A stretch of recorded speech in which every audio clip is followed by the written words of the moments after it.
Hi friends, welcome to Harish academy.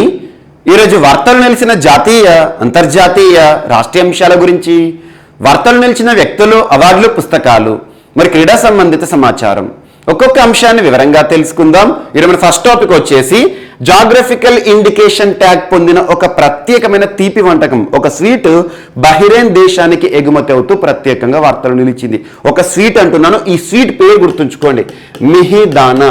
ఇటీవల వార్తలు నిలిచిన మిహిదానా అనే ఒక ప్రత్యేక తీపి వంటకం లేదా ప్రత్యేక స్వీట్ ఏ దేశానికి ఎగుమతి అవుతూ వార్తలు నిలిచింది అంటే బహ్రెయిన్ దేశం అని గుర్తుంచుకోండి. మిహిదానా ఈ స్వీట్ చాలా ప్రత్యేకమైంది. ఏ రాష్ట్రానికి సంబంధించింది అంటే వెస్ట్ బెంగాల్ రాష్ట్రానికి సంబంధించి. వెస్ట్ బెంగాల్ రాష్ట్రంలో ఒక ప్రాంతం పేరు గుర్తుంచుకోండి, బర్ధమాన్. బర్ధమాన్ అనే ఒక ప్రాంతం ఉంటుంది. వెస్ట్ బెంగాల్ రాష్ట్రంలో బర్ధమాన్ అనే ఒక ప్రాంతము స్వీట్లకు చాలా ప్రసిద్ధి. అలాంటి బర్ధమాన్ అనే ఒక ప్రాంతంలో తయారు చేసే ఒక ప్రత్యేకమైన స్వీట్ మిహిదానా. ఈ స్వీట్ కి 2017 సంవత్సరంలో జాగ్రఫికల్ ఇండికేషన్ ట్యాగ్ కూడా రావడం జరిగింది. ఇక జిఏ ట్యాగ్ పొందిన వస్తువు అంటే ఎంత ప్రత్యేకమైందో ఇటీవల తరచూ మనం చర్చించుకోవడం జరుగుతుంది. సో జిఏ ట్యాగ్ పొందిన ఒక ప్రత్యేకమైన తీపి వంటకం లేదా స్వీట్ ఏ రాష్ట్రానికి సంబంధించింది? వెస్ట్ బెంగాల్ రాష్ట్రానికి సంబంధించి బర్ధమాన్ అనే ఒక ప్రాంతంలో తయారు చేయబడే ఒక ప్రత్యేక స్వీట్. అండ్ ఇక్కడ బర్ధమాన్ ప్రాంతం కూడా చాలా ఇంపార్టెంట్. ఈ ప్రాంతము చాలా స్వీట్లకు ప్రసిద్ధి. అందులో ఇంకొక స్వీట్ కూడా ఉంటుంది, జయానగర్ మోవా అని చెప్పేసి.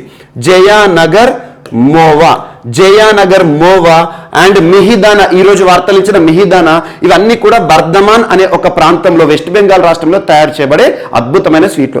అలాంటిది ఈ మిహిదానా అనే స్వీట్ ని ఈ రోజు బహ్రెయిన్ దేశానికి ఎగుమతి చేయడం జరుగుతుంది. బహ్రెయిన్ దేశానికి ఎగుమతి అంటున్నాను. ఇక్కడ మనకు గుర్తుంచుకోవాల్సింది ఒక సంస్థ పేరు, అదేంటి? అపెడా. అపెడా అనే సంస్థ పేరు గుర్తుంచుకోండి. ఎప్పుడైనా మనకు వ్యవసాయ ఉత్పత్తులకు సంబంధించి కానివ్వండి, మన భారతదేశానికి సంబంధించి ప్రత్యేక వంటకాలు కానివ్వండి, మన భారతదేశం నుండి విదేశాలకు ఎగుమతి అవుతున్నాయి అంటే ఖచ్చితంగా ఈ సంస్థ పేరు గుర్తుంచుకోండి. అపెడా గురించి ఇటీవల తరచు మనం చర్చించుకోవడం జరుగుతుంది. అపెడా భారతదేశంలో జాగ్రఫికల్ ఇండికేషన్ ట్యాగ్ పొందిన వస్తువులు ఏవైతే ఉంటాయో, వ్యవసాయ ఉత్పత్తులు ఏవైతే ఉంటాయో, పండ్లు ఏవైతే ఉంటాయో వివిధ దేశాలకు ఎగుమతి చేస్తూ తరచు వార్తలు నిలుస్తుంది. అపెడా యొక్క యాక్రోనిమ్ ఏంటి? Agriculture and processed foods exports development authority. Agriculture and processed foods, వ్యవసాయ మరియు తయారు చేయబడిన ప్రత్యేకమైన ఆహార పదార్థాలను ఎగుమతి చేసే ప్రత్యేకమైన సంస్థ APEDA. Agriculture and processed foods exports development authority. Exports and imports అనగానే మనకు ఏ మంత్రిత్వ శాఖ గుర్తుకు రావాలి? వాణిజ్య మంత్రిత్వ శాఖ, మినిస్ట్రీ ఆఫ్ కామర్స్. సో కేంద్ర వాణిజ్య మంత్రిత్వ శాఖ పరిధిలో పనిచేస్తున్న ఒక ప్రత్యేక సంస్థ అపెడా. ఏ సంవత్సరం నుండి విధుల్లోకి రావడం జరిగింది? 1986 నుండి అపెడా తన విధులను ప్రారంభించడం జరిగింది. ఎక్స్పోర్ట్ చేస్తూ ఉంటుంది. భారతదేశానికి సంబంధించిన ప్రత్యేక వంటకాలు కానివ్వండి, వ్యవసాయ ఉత్పత్తులు కానివ్వండి, దేశం నుండి వేరే దేశాలకు ఎగుమతి చేస్తూ వార్తలు నిలుస్తూ ఉంటుంది. అలాంటి అపెడా సంస్థ ఏ మంత్రిత్వ శాఖ పరిధిలోని అంశము?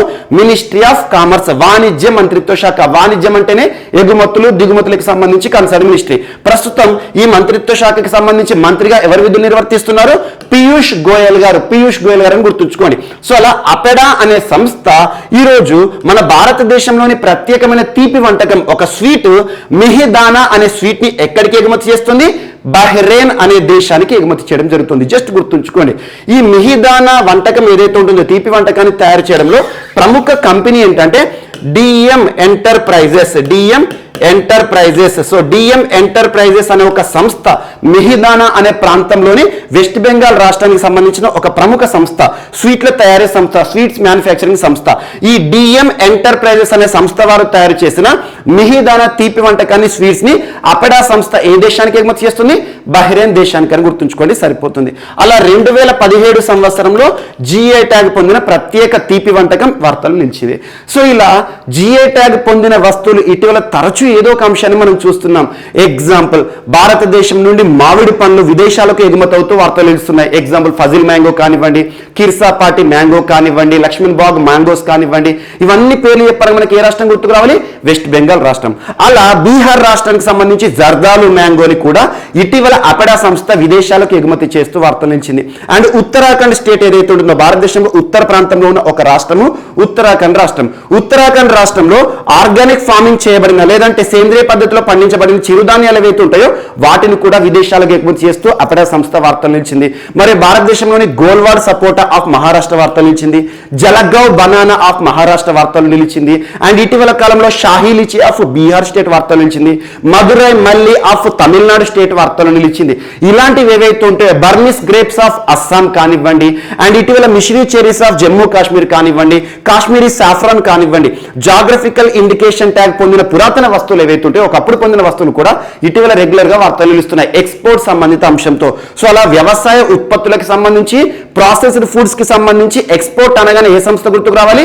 అపెడా సంస్థ గుర్తుకు రావాలి. తరచూ మీకు రిపీట్ చేస్తూ ఉన్నాను, మరొకసారి చూడండి.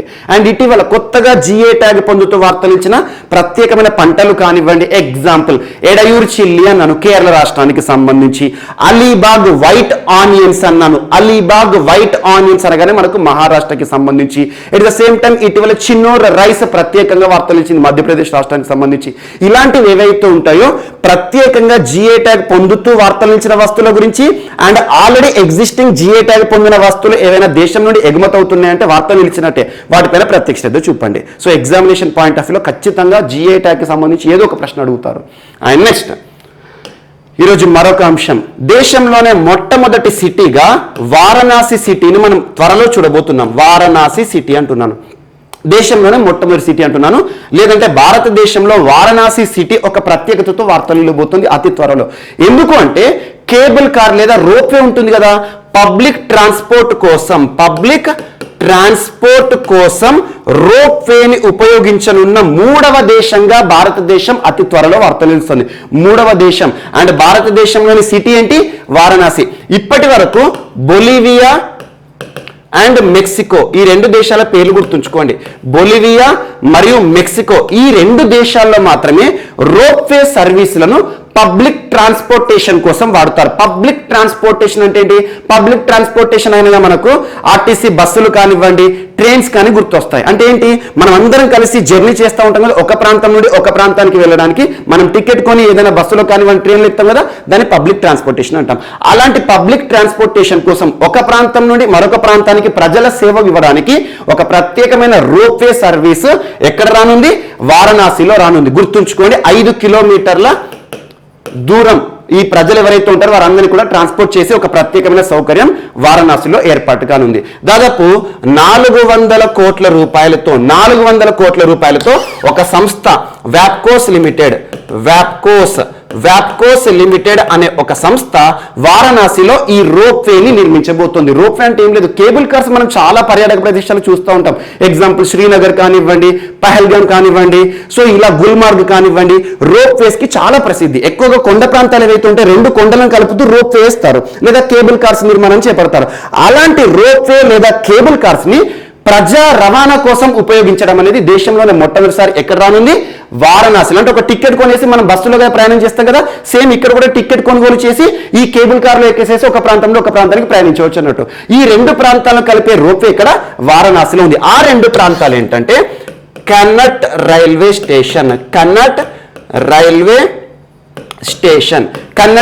స్టేషన్ ఎక్కడ ఉంది? ఉత్తరప్రదేశ్ రాష్ట్రంలో ఉంది. అండ్ సెకండ్ వచ్చేసి ఏ ప్రాంతంతో కలుపుతుంది అంటే చర్చ్ స్క్వేర్ అనే ఒక ప్రాంతం, church square. So Connaught railway station ని మరియు చర్చ్ స్క్వేర్ అనే ప్రాంతం 2 ప్రాంతాలని కలిపే 5 కిలోమీటర్ల రోప్వేని ఏ సంస్థ ప్రారంభించబోతోంది? ఏ సంస్థ నిర్మించబోతోంది? దీన్ని వ్యాప్కోస్ అనే సంస్థ నిర్మించబోతోంది. గుర్తుంచుకోండి, దీనికి కావాల్సిన వ్యయం ఏదైతే ఉంటుందో, ఎక్స్పెండిచర్ ఏదైతే ఉంటుందో, ఈ 400 కోట్ల రూపాయల్లో 80% సెంట్రల్ గవర్నమెంట్ ఖర్చు చేయనుంది అండ్ 20% స్టేట్ గవర్నమెంట్ వెచ్చించనుంది. సో అలా ఈరోజు ప్రత్యేకంగా ఒక రోప్వే సర్వీస్ ప్రపంచంలో 3వ దేశంగా భారతదేశం వార్తలు నిలవనుంది అతి త్వరలో. 3వ దేశం అని ఎందుకు అంటున్నాను? పబ్లిక్ ట్రాన్స్పోర్టేషన్ కోసం రోప్వే సర్వీసులను ఉపయోగించనున్న 3వ దేశం. ఆల్రెడీ 2 దేశాల్లో ఈ సర్వీస్ ఉంది. ఆ దేశాలేంటి? Bolivia Mexico. మరియు భారతదేశంలోనే మొట్టమొదటి నగరంగా ఏ నగరం వార్తలు నిల్వనుంది? వారణాసి నగరం వార్తలు నిలిచింది. సో మనం కాశీ, వారణాసి తరచు వింటూ ఉంటాం కదా. సో ఇక్కడ దేశంలోనే మొట్టమొదటిసారి ఒక రోప్వే సర్వీస్ పబ్లిక్ ట్రాన్స్పోర్టేషన్ కోసం ఉపయోగపడుతుంది. ఇది ఒకటి ఇంపార్టెంట్. అండ్ రోప్వే సర్వీసులు చాలా వరకు మనం చూస్తూ ఉంటాం, కేబుల్ కార్స్, కానీ కేబుల్ కార్సే ప్రజా రవాణా కోసం ఉపయోగపడే ఉద్దేశంతో ఇది ఒకటి వార్తలు ఇచ్చింది, గుర్తుంచుకోండి. సో ఎగ్జామినేషన్ పాయింట్ ఆఫ్ మొట్టమొదటి అనే అంశం ఖచ్చితంగా అడుగుతారు. ఏదో ఒకటి మొట్టమొదటి కానివ్వండి, ప్రపంచంలోనే మొట్టమొదటి, ప్రపంచంలోనే ఎత్తైన, ఇలాంటి అంశాలను ప్రత్యేకంగా చూడండి.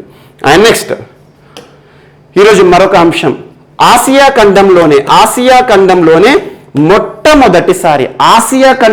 మొట్టమొదటిసారి ఒక హైబ్రిడ్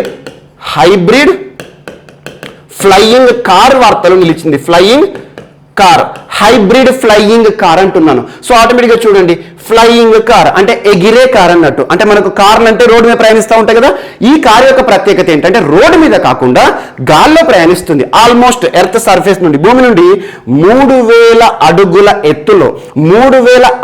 ఎత్తులో గంటకి 120 కిలోమీటర్ల దూరం ప్రయాణించే ఒక ప్రత్యేకమైన విమానం అనొచ్చు లేదా కార్ అనొచ్చు. సో విమానం అంటే ఆల్రెడీ మనం చూసేవి, కానీ ఈ కార్కి ఏంటంటే రెక్కలు ఉంటాయి. సో కొద్ది దూరం రోడ్డు మీద పోవచ్చు, లేదంటే డైరెక్ట్ గా నిటార్గా ఎక్కడైతే ఉందో ల్యాండ్ అయిందో స్ట్రేట్ గా అదే ప్రాంతంలో ఇది మనకి గాల్లోకి ఎగిరిపోతుంది అన్నట్టు. అలాంటి ఒక ప్రత్యేకమైన కార్, ఫ్లయింగ్ కార్. ఇక్కడ హైబ్రిడ్ అంటున్నాను. హైబ్రిడ్ అంటే ఏం లేదు, మిక్సింగ్. సింపుల్ గా చెప్పాలంటే ఈ హైబ్రిడ్ ఫ్లయింగ్ కార్ ఎలా నడుస్తుందంటే బయోడీజిల్ సహాయంతో నడుస్తుంది. జీవ ఇంధనం బయోడీజిల్ సహాయంతో నడుస్తుంది, లేదంటే ఎలక్ట్రిక్ వెహికల్ గా కూడా దీన్ని వాడచ్చు. ఎలక్ట్రిక్ వెహికల్ అంటే దీనికి ఛార్జింగ్ చేయాల్సి ఉంటుంది. సో ఛార్జింగ్ అయ్యే లోపల మనం పైన ఎగరవచ్చు అన్నట్టు. అంటే ఒక ప్రాంతం నుండి ఒక ప్రాంతానికి ఫ్యూచర్ లో చాలా ఇన్నోవేషన్స్ రానున్నాయి.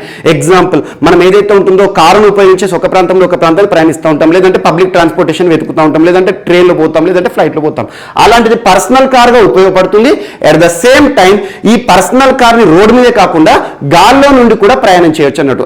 అలాంటి ఒకటి ఆసియా ఖండంలోని మొట్టమొదటి flying car, hybrid flying car ని ఏ సంస్థ తయారు చేసింది అంటారు. సో వినాటా అనే ఒక సంస్థ పేరు గుర్తుంచుకోండి. వినాటా అనే సంస్థ, వినాటా ఏరో మొబైల్ సర్వీసెస్ అనే ఒక సంస్థ. ఎక్కడ కేంద్రంగా పనిచేస్తుందంటే చెన్నై కేంద్రంగా పనిచేస్తున్న సంస్థ. సో నిన్నటి రోజున దీన్ని ఏంటంటే టెస్ట్ ట్రయల్ కూడా చేశారు. ఎక్కడైతుందో అక్కడ నుండి డైరెక్ట్ ఎగురుతుంది, మరి అక్కడనే మరొకసారి ల్యాండ్ అవుతుంది అన్నట్టు. సో అలా సుదూర ప్రాంతాలకు కూడా దీని ద్వారా మనం ప్రయాణం చేయొచ్చు. ఏదైతే ఉంటుందో ఎలక్ట్రిక్ వెహికల్ గా ఉపయోగపడుతుంది, లేదంటే బయోడీజిల్ సహాయంతో దీన్ని నడిపించవచ్చు అని చెప్తున్నారు. అండ్ దీన్ని మొదటి విడతలో ఏం చేస్తారంటే ఇప్పుడు వ్యాక్సిన్లు కానివ్వండి, మెడిసిన్స్ కానివ్వండి, ఎమర్జెన్సీ సర్వీసెస్ కోసం దీన్ని కేటాయిస్తాము. ఆ తర్వాత పర్సనల్ గా వాణిజ్యపరమైన అవసరాల కోసం కూడా విక్రయిస్తామని చెప్పేసి వినాటా అనే సంస్థ చెప్పింది. అలా ఆసియాలోనే మొట్టమొదటి హైబ్రిడ్ ఫ్లయింగ్ కార్, దీని పేరేంటంటే వినాటా హైబ్రిడ్ ఫ్లయింగ్ కార్ అని గుర్తుంచుకోండి. ఏ సంస్థ? వినాటా అనే సంస్థ. ఎక్కడ పనిచేస్తుంది? చెన్నై కేంద్రంగా తమిళనాడు రాష్ట్రంలో పనిచేస్తున్న ఒక సంస్థ. సో అలా దీని యొక్క ప్రత్యేకతను చూడండి, సరిపోతుంది. సో అలా భూమి నుండి మనకి ఏదైతుందో గాల్లో ప్రయాణించే ఒక కారు. అండ్ నెక్స్ట్ ఈరోజు మరొక అంశం, ఆపరేషన్ జిమెక్స్ వార్తలో నిలిచింది.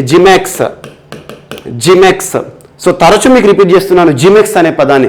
జిమెక్స్ అంటే ఇండియా అండ్ జపాన్, దేశాల మధ్య. So Japan India maritime exercise. Simple గా చెప్పాలంటే జపాన్ ఇండియా మ్యారిటైమ్ ఎక్సర్సైజ్ పేరేంటి? జిమెక్స్. అంటే రెండు దేశాలకు సంబంధించి సంయుక్త నావికాదళ విన్యాసాలు. ఏ రెండు దేశాలు? ఇండియా జపాన్, లేదా జపాన్ ఇండియా. సో ప్రతి 2 ఏళ్లకు ఒకసారి జరుగుతుంది. ఈ సంవత్సరం 5th ఎడిషన్ వార్తలు నిలిచింది. 5th edition. యాక్చువల్గా ఈ జిమెక్స్ అనేది 2012 సంవత్సరం నుండి ప్రారంభించబడిన సంయుక్త నావికాదళ విన్యాసాలు. ఒకసారి జపాన్ పరిసర ప్రాంతాల్లో విన్యాసాలు చేస్తారు, ఒకసారి ఇండియాకి సరిహద్దు ప్రాంతాలు, సముద్ర ప్రాంతం ఏదైతుందో అక్కడ విన్యాసాలు చేస్తారు. ఈ సంవత్సరం 2021 జిమెక్స్ ఎన్నవ విడత అంటే 5th ఎడిషన్ అని గుర్తుంచుకోండి. ఏ సంవత్సరంలో ప్రారంభించబడిన సంయుక్త నావికాదళ విన్యాసాలు? 2012. సో అలా రెండు దేశాలకు సంబంధించిన నావీ సిబ్బంది ఎవరైతే ఉంటారో, Indian navy and Japanese navy వారు ఎవరైతే ఉంటారో సంయుక్త నావికాదళ విన్యాసాలను ప్రదర్శిస్తారు. ఈసారి లొకేషన్, ప్రాంతం ఏదంటే అరేబియా సముద్రం అని గుర్తుంచుకోండి. అరేబియా. సో అరేబియన్ సీ అని గుర్తుంచుకోండి, సరిపోతుంది. అరేబియా సముద్రం వద్ద ఈ జిమెక్స్ నిన్నటి రోజున ప్రారంభించడం జరిగింది. October 6th to October 8th వరకు ముగియనున్న జిమెక్స్. మరి ఇందులో పార్టిసిపేట్ చేయనున్న ఇండియన్ నావల్ షిప్లు ఏంటి అంటారు? ఐఎన్ఎస్లు ఏంటి అంటారు? ఐఎన్ఎస్ కొచ్చి. ఫస్ట్ వచ్చేసి ఐఎన్ఎస్ కొచ్చి, సెకండ్ వచ్చేసి ఐఎన్ఎస్ టెగ్. కొన్ని పుస్తకాలు ఏం రాస్తారంటే ఐఎన్ఎస్ తేజ్ అని రాస్తారు. ఐఎన్ఎస్ టెగ్ ఇంగ్లీష్ లో గుర్తుంచుకోండి. అండ్ పోసిడాన్ 8I విమానం. పోసిడాన్ 8I విమానమే కానీ నావీలో పనిచేస్తున్న విమానం. పోసిడాన్ 8I విమానం చాలా ప్రత్యేకమైంది. మనకు ఇండియన్ నావీలో సేవలు అందిస్తున్న పోసిడాన్ 8Iని ఏ దేశం నుండి కొనుగోలు చేసాం? మనం అమెరికా నుండి కొనుగోలు చేసాం. ఒక గస్తీ విమానం అని గుర్తుంచుకోండి. సముద్ర ప్రాంతం, భారతదేశానికి 3 వైపులా కూడా సముద్రం ఉంది. ఇండియా పెనిన్సులా అని చెప్పేసి చిన్నప్పటి నుండి నేర్చుకుంటున్నాం. అలా 3 వైపులా సముద్ర సరిహద్దు ఉంది కాబట్టి ఈ సముద్ర ప్రాంతం పైన పర్యవేక్షణ నిఘాగా పనిచేసే ఒక విమానం, ఇండియన్ నావీలో పనిచేస్తున్న విమానం పోసిడాన్ 8I ఏ దేశం నుండి కొనుగోలు చేసాం? అమెరికా నుండి కొనుగోలు చేసాం. అలాంటి పోసిడాన్ 8I విమానం కూడా ఈ నావల్ ఎక్సర్సైజ్ లో పార్టిసిపేట్ చేసింది. అండ్ ఇంకొకటి MiG-29K విమానం కూడా ఇందులో పార్టిసిపేట్ చేయడం జరిగింది. సో ఇవి గుర్తుంచుకోండి. ఇక్కడ మాత్రం నావల్ షిప్ నావీకి సంబంధించి కాబట్టి ఇండియా తరపున పార్టిసిపేట్ చేసిన INS ల పేరేంటి అంటారు. జిమెక్స్ కి సంబంధించి 5th ఎడిషన్, ఇండియాకి సంబంధించి INS Kochi and INS Teg అని గుర్తుంచుకోండి. విమానాల పేర్లు గుర్తుంచుకోండి సరిపోతుంది. ఏ ప్రాంతంలో జరిగింది? అరేబియా సముద్ర ప్రాంతంలో జరిగింది. ఏ 2 దేశాలకు సంబంధించి? ఇండియా, జపాన్ కి సంబంధించి. ఏ సంవత్సరం నుండి ప్రారంభించబడిన సంయుక్త నావికా దళ విన్యాసాలు ఇవి? 2012 సంవత్సరం నుండి. ఇది ఒకటి గుర్తుంచుకోండి. అండ్ ఇటీవల నావల్ ఎక్సర్సైజెస్ గురించి తరచూ మనం చర్చించుకుంటున్నాం. చాలా నావల్ ఎక్సర్సైజెస్ వార్తలు ఇచ్చాయి. ఎగ్జాంపుల్ అల్ మెహద్ అల్ హిందీ నావల్ ఎక్సర్సైజ్ వార్తలు ఇచ్చింది. ఏ 2 దేశాలకి సంబంధించింది అంటారు? అల్ మెహద్ అల్ హిందీ అనగానే India, Saudi Arabia. And at the same time ఇటీవల జయద్ తల్వార్ సంయుక్త నావికా దళ విన్యాసాలు వార్తలు ఇచ్చాయి. జయద్ తల్వార్ ఏ 2 దేశాల మధ్య?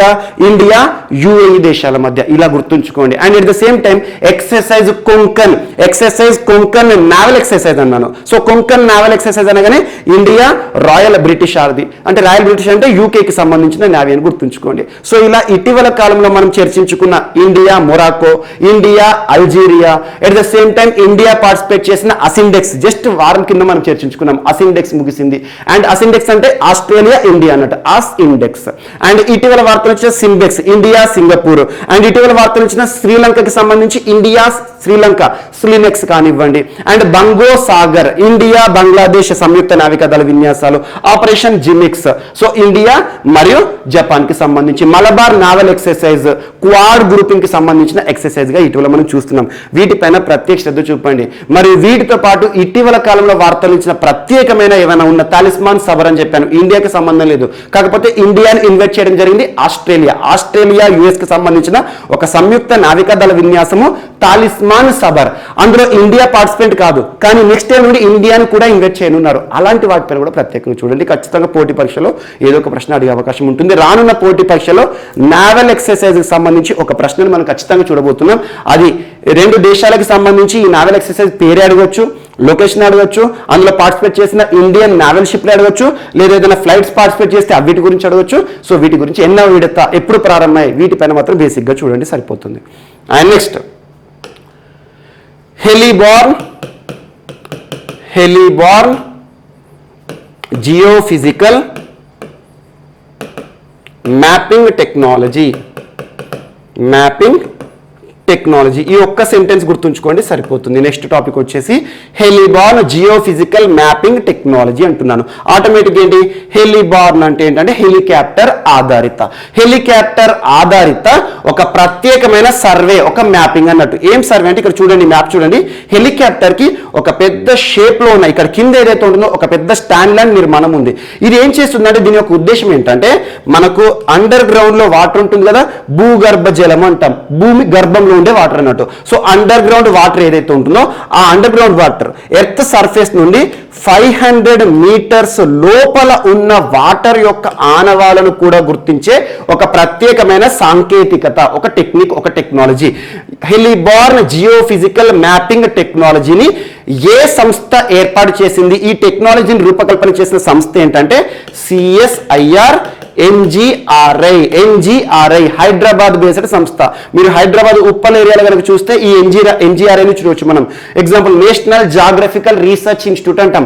నేషనల్ జాతీయ, జాగ్రఫికల్ అంటే ఎర్త్ కి సంబంధించింది, national geographical research institute CSIR NGRI. CSIR అంటే ఇటీవల మనం తరచూ చూస్తున్నాం council of scientific and industrial research. CSIR NGRI సంస్థ వారు ఈ టెక్నిక్ ని ప్రత్యేకంగా రూపకల్పన చేశారు. ఏం చేస్తారంటే హెలికాప్టర్ ను ఉపయోగించేసి ఒక పెద్ద ఒక స్కానర్ లాంటిది అన్నట్టు స్టాండ్ ఏదైతే ఉంటుందో ఇది వైర్లతో కూడుకొని ఉండే సెన్సార్ ఆధారంగా పనిచేస్తుంది. ఈ స్టాండ్ ఏదైతే ఉంటుందో హెలికాప్టర్ ప్రయాణం చేస్తున్న కొద్ది కూడా ఎర్త్ పైన మనకి ఏదైతే రిమోట్ సెన్సింగ్ లాగానే సింపుల్ గా. సో ఎర్త్ అండర్ గ్రౌండ్ లో ఉండే వాటర్ ఏదైతే ఉంటుందో ఎక్కడైతే నీటి జాడలు ఏ రకంగా ఉన్నాయి వాటన్నిటిని కూడా మ్యాప్ చేస్తుంది అన్నట్టు పిక్చర్స్ ఏవైతే ఉంటే చిత్రాలను రూపకల్పన చేస్తుంది. ఆటోమేటిక్గా మనకి ఏమర్థం అవుతుంది, సో ఈ స్కానింగ్ ఆధారంగా అండర్ గ్రౌండ్ లో ఎక్కడెక్కడ వాటర్ ఉన్నాయి, ఏ రకంగా ఉన్నాయి, ఎంత మొత్తంలోనే అవన్నీ డాటా తెలుస్తుంది. మరి ఇది తెలుసుకుంటే మనకు ఉపయోగం ఏంటంటే, ఎగ్జాంపుల్ మనకు కొన్ని రాష్ట్రాలు ఉంటాయి, రాజస్థాన్ కానివ్వండి, గుజరాత్ కానివ్వండి, పంజాబ్, హర్యానా, కొంతవరకు నీటి సమస్యను చూసే ప్రాంతాలు కొన్ని సందర్భాల్లో కరువు సంబంధిత అంశాలతో కూడా వార్తలు నిలుస్తూ ఉంటాయి. సో ఇలాంటి రాష్ట్రాల్లో నీటి సమస్య, నీటి కొరత అనేది అద్భుతంగా చాలా ఎక్కువగా ఉంటుంది. అలాంటి నీటి కొరత ఉన్న ప్రాంతాల్లో ఈ సర్వే చేయడం ద్వారా ఏమవుతుంది అంటే, ఎక్కడైతే నీటి నిల్వలు, నీటి నిక్షేపాలు ఉన్నాయో ఆ ప్రాంతాన్ని ఐడెంటిఫై చేసి అక్కడ బోర్ ద్వారా కానివ్వండి అక్కడ నుండి నీటిని పొందొచ్చు అన్నట్టు. అలాంటి నీటి జాడల కోసం ఏర్పాటు చేయబడిన ఒక ప్రత్యేకమైన టెక్నిక్ హెలిబార్న్ జియోఫిజికల్ మ్యాపింగ్ టెక్నాలజీని ఏ సంస్థ రూపకల్పన చేసింది? ఈ టెక్నిక్ ఎవరికి సంబంధించిందంటే ఎన్జిఆర్ అని గుర్తుంచుకోండి. Central ground water board, central ground water board సహాయంతో వీరు ఏదైతే ఉంటుందో టెక్నిక్ ని మొత్తం కూడా ఏర్పాటు చేయడం జరుగుతుంది. నిన్నటి రోజున మినిస్ట్రీ ఆఫ్ జలశక్తి, ప్రస్తుతం ఎవరు, గజేంద్ర సింగ్ షెకావత్ గారు. సో గజేంద్ర సింగ్ షెకావత్ గారు దీన్ని ప్రారంభించడం జరిగింది, గుర్తుంచుకోండి. సో జస్ట్ ఈ హెలిబార్న్ జియోఫిజికల్ మ్యాపింగ్ టెక్నిక్ లేదా టెక్నాలజీ అంటే అండర్ గ్రౌండ్ లోపల ఎర్త్ సర్ఫేస్ నుండి 500 మీటర్స్ లోపల కూడా భూగర్భ జలం ఉంటుంది కదా, ఆ భూగర్భ జలానికి సంబంధించి మ్యాపింగ్ లేదా సర్వే చేసే ఒక ప్రత్యేకమైన టెక్నిక్ ఎన్జిఆర్ అని గుర్తుంచుకోండి, సరిపోతుంది. అండ్ నెక్స్ట్ ఈరోజు మరొక అంశం, దాదాపు 2700 సంవత్సరాల క్రితం నాటి 2700 సంవత్సరాల క్రితం నాటి ఒక పురాతన టాయిలెట్ ఆనవాళ్లను నిన్నటి రోజున ఇజ్రాయిల్ శాస్త్రవేత్తలు కనుగొనడం జరిగింది. ఇజ్రాయిల్ శాస్త్రవేత్తలు ఎంత పురాతన టాయిలెట్ అంటున్నాను, 2700 సంవత్సరం క్రితం నాటి పురాతన టాయిలెట్స్. అండ్ గుర్తుంచుకోండి, ఆర్కియాలజిస్ట్ అంటేనే సైంటిఫిక్ మేనర్ లో తవ్వకాలు జరుపుతారు, లేయర్ బై లేయర్ తవ్వుతారు. మనం ఏదైతే ఉంటుందో మనం టెక్నిక్ ఫాలో ఏదైనా తవ్వాలనుకుంటే డైరెక్ట్ గడ్డపర పట్టేసి తవ్వేస్తాం. కానీ ఆర్కియాలజిస్ట్ ఏంటంటే సెన్సిటివ్ గా ఒక్కొక్క లేయర్, ఈచ్ అండ్ ఎవ్రీ ఒక చిన్న రేణువులను కూడా వాళ్ళు చూస్తారు. అలాంటిది ఆర్కియాలజిస్ట్ తవ్వకాలు నిన్నటి రోజున జెరూసలేం ప్రాంతంలో క్రిస్టియన్ సంబంధించి పవిత్ర ప్రదేశం. సో జెరూసలేం ప్రాంతంలో 2700 సంవత్సరాల క్రితం నాటి ఒక పురాతన టాయిలెట్ ఆనవాళ్ళను గుర్తించారు. ఈ టాయిలెట్ ఏదైతుందో అండర్ గ్రౌండ్ లో అత్యంత లోతులో సెప్టిక్ ట్యాంక్ కూడా ఏర్పాటు చేసుకున్నారట ఆ కాలంలో నివసించే ప్రజలు. జస్ట్ ఇక్కడ ఎగ్జామినేషన్ అడిగే ప్రశ్న ఏంటంటే, ఇటీవల 2700 సంవత్సరం నాటి ఒక పురాతన టాయిలెట్ ఆనవాళ్లను శాస్త్రవేత్తలు ఎక్కడ కనుగొన్నారు అంటే జెరూసలేం అని గుర్తుంచుకోండి. ఇటీవల ఇజ్రాయెల్ తరచూ వార్తలు నిలుస్తుంది. ఇజ్రాయెల్ కి సంబంధించి పురాతన కోడిగుడ్డు కూడా బయటపడిందని చెప్పాను. పురాతన కోడిగుడ్డు 1000 సంవత్సరాల క్రితం నాటి ఒక పురాతన కోడిగుడ్డు చెక్కు చెదరకుండా బయటపడిన ప్రదేశం గురించి చూసాం మనం. అండ్ నెషర్ రామ్లా అని చెప్పేసి లక్షల సంవత్సరాల క్రితం నాటి మానవ అవశేషాలు కూడా బయటపడ్డాయి. ఇటీవల ఇజ్రాయెల్ గురించి మనం చర్చించుకోవడం జరిగింది. అండ్ ఇజ్రాయెల్ కి సంబంధించి నెఫ్తాలి బెన్నెట్ గారు నూతన ప్రధానిగా ఇటీవల వార్తలు ఇచ్చారు. అండ్ ఇజ్రాయెల్ కి సంబంధించి అధ్యక్షుడిగా ఇటీవల ఐజాక్ హెర్జోగ్ గారు వార్తలు నిలిచారు. ఇజ్రాయెల్ కి సంబంధించి కిబుట్స్ ఫార్మింగ్ తరచూ వార్తలు నిలుస్తుంది. ఇజ్రాయెల్ నుండి మనం కొనుగోలు చేస్తున్న స్కై స్ట్రైకర్ కానివ్వండి, సూసైడ్ డ్రోన్స్ కానివ్వండి, లేదంటే ఇటీవల కాలంలో ఇజ్రాయెల్ దేశం నుండి మనం కొనుగోలు చేసిన హెరాన్ డ్రోన్లు కానివ్వండి, ప్రత్యేకంగా నెగేవ్ లైట్ మిషన్ గన్స్ కానివ్వండి, వీటన్నిటి గురించి కూడా లింక్ చేస్తూ చదవండి. ఇజ్రాయెల్ ఇంపార్టెంట్ కంట్రీ, తరచూ పురాతన ఆనవాళ్లు బయటపడుతూ వార్తలు నిలుస్తుంది. ఈ రోజు మాత్రం 2700 సంవత్సరాల క్రితం నాటి ఒక పురాతన టాయిలెట్ ఇంక్లూడింగ్ సెప్టిక్ ట్యాంక్ బయటపడింది. జస్ట్ గుర్తుంచుకోండి, సరిపోతుంది. అండ్ నెక్స్ట్ ఈరోజు డెన్మార్క్ ప్రత్యేకంగా వార్తలు నిలిచింది. డెన్మార్క్ అనగానే ఇటీవల కోపెన్ హ్యాగన్ కూడా తరచు వార్తలు నిలుస్తుంది. ఎగ్జాంపుల్ ఫీ అనే ఒక సంస్థ గురించి చెప్పాను, ఫౌండేషన్ ఫర్ ఎన్విరాన్మెంటల్ ఎడ్యుకేషన్. ఇటీవల ఒక ప్రత్యేకతతో వార్తలు ఇచ్చారు, బ్లూ ఫ్లాగ్ సర్టిఫికేషన్ అన్నాను. భారతదేశంలో బ్లూ ఫ్లాగ్ సర్టిఫైడ్ బీచెస్ అని చెప్పాను, 10 అని చెప్పాను. సో అలా అప్పుడు చెప్పాను డెన్మార్క్ లోని కోపెన్ హ్యాగన్ గురించి చెప్పాను. సో ఈ రోజు డెన్మార్క్ ప్రభుత్వం ఒక ప్రత్యేక చట్టాన్ని రూపకల్పన చేస్తూ వార్తలు నిలిచింది. ఏ చట్టాన్ని అంటే, సో వారి దేశంలో అగ్రికల్చర్ కి సంబంధించి, వ్యవసాయానికి సంబంధించి, at the same time forestry, అడవుల్లో నుండి వెలువడే గ్రీన్ హౌస్ గ్యాసెస్ ఏవైతే ఉంటాయో, గ్రీన్ హౌస్ గ్యాసెస్ అంటేనే మనకు వాతావరణ మార్పు, క్లైమేట్ చేంజ్కి కారణం, చాలా dangerous. So greenhouse gases example మీథేనే కావచ్చు, కార్బన్ డైఆక్సైడే కావచ్చు, సల్ఫర్ డైఆక్సైడ్ కావచ్చు, కార్బన్ మోనాక్సైడ్ కావచ్చు, అంటే వాతావరణాన్ని కలుషితం చేసే వాయువులన్నిటి కూడా గ్రీన్ హౌస్ గ్యాసెస్ అంటాం. అలాంటి గ్రీన్ హౌస్ గ్యాసెస్ ని 1990 ఇయర్ని బేస్గా తీసుకొని 1990 సంవత్సరాన్ని బేస్గా తీసుకొని ఆ సంవత్సరం నుండి 2030 సంవత్సరం అంటే రానున్న సంవత్సరం 2030 సంవత్సరం వరకల్లా కనీసం 55 to 65% green house emissions, green house gases ని తగ్గింపు చేయాలి అని చెప్పేసి ప్రత్యేక చట్టం చేస్తూ వార్తలించింది. అంటే ఎన్విరాన్మెంటల్ మేనేజ్మెంట్కి సంబంధించి అని గుర్తుంచుకోవచ్చు. ఎగ్జాంపుల్ ఏంటంటే 1990లో గ్రీన్ హౌస్ గ్యాసెస్ ఎమిషన్ అనేది 100 ఉందనుకోండి. సో 2030 వరకు ఎంత వస్తుంది? కనీసం 35% తగ్గించాలి. అంటే మొత్తం 55 to 65% తగ్గిందంటే 35 మిగిలింది అన్నట్టు. సో అలా గ్రీన్ హౌస్ గ్యాసెస్ ఎమిషన్ కి సంబంధించి ఒక చట్టం చేస్తూ, సో విపరీతమైన గ్రీన్ హౌస్ గ్యాసెస్ ఏవైతే వాటిని తగ్గించడానికి agriculture and forest related green house gases, agriculture related green house gas అంటే ఏంటి? ఎగ్జాంపుల్ మనం వ్యవసాయం పంట పండించే ప్రాంతాల్లో కూడా ఎమిషన్స్ జరుగుతూ ఉంటాయి. వరి పంట నుండి వచ్చే గ్యాస్ ఏది హానికరమైన గ్యాస్ ఏదంటే మీథేన్ గ్యాస్. చాలాసార్లు పోటీ పరీక్షలు అడిగారు. వరి పంట క్రాప్ ఏదైతే ఉంటుందో అక్కడ గ్రీన్ హౌస్ గ్యాసెస్ అనేది ఉంటుంది. Example methane gas. సో అలాంటి వాటిని తగ్గించాలి. దానికి ఎలాంటి కార్యాచరణ సిద్ధం చేయాలని చెప్పేసి ప్రత్యేకంగా ఆలోచిస్తుంది డెన్మార్క్ ప్రభుత్వం. ఇటీవల మింక్ అనే ఒక చిన్న జీవిని చంపేస్తూ కూడా వార్తలు ఇచ్చింది. మింకులు కరోనా విపత్కర పరిస్థితుల కాలంలో మింకుల ద్వారా ఈ కరోనా వ్యాప్తి జరుగుతుందని చెప్పేసి భావించి ఆ మింక్ జీవులను చంపేస్తూ కూడా వార్తలు ఇచ్చింది డెన్మార్క్ ప్రభుత్వం. అలా డెన్మార్క్ కి సంబంధించి అన్ని అంశాలు లింక్ చేస్తూ చదవండి సరిపోతుంది. అండ్ డెన్మార్క్ అనగానే పాల రంగానికి సంబంధించి చాలాసార్లు వార్తలు నిలుస్తుంది, పాలు, మిల్క్, డైరీకి సంబంధించి. అండ్ నెక్స్ట్, దేశంలోనే మొట్టమొదటి రాష్ట్రంగా అస్సాం రాష్ట్రం ఈరోజు ప్రత్యేకంగా వార్తలు ఇచ్చింది. ఇండియాస్ ఫస్ట్ ఈ ఫిష్ మార్కెట్, ఈ ఫిష్ అంటున్నాను, ఈ ఫిష్ ఎలక్ట్రానిక్ విధానంలో ఫిషెస్ ని కొనుగోలు చేయడానికి ఒక ప్రత్యేకమైన యాప్ ని రూపకల్పన చేసింది అస్సాం రాష్ట్ర ప్రభుత్వం. ఆ యాప్ పేరేంటంటే ఫిష్ వాలే. ఫిష్ వాలే.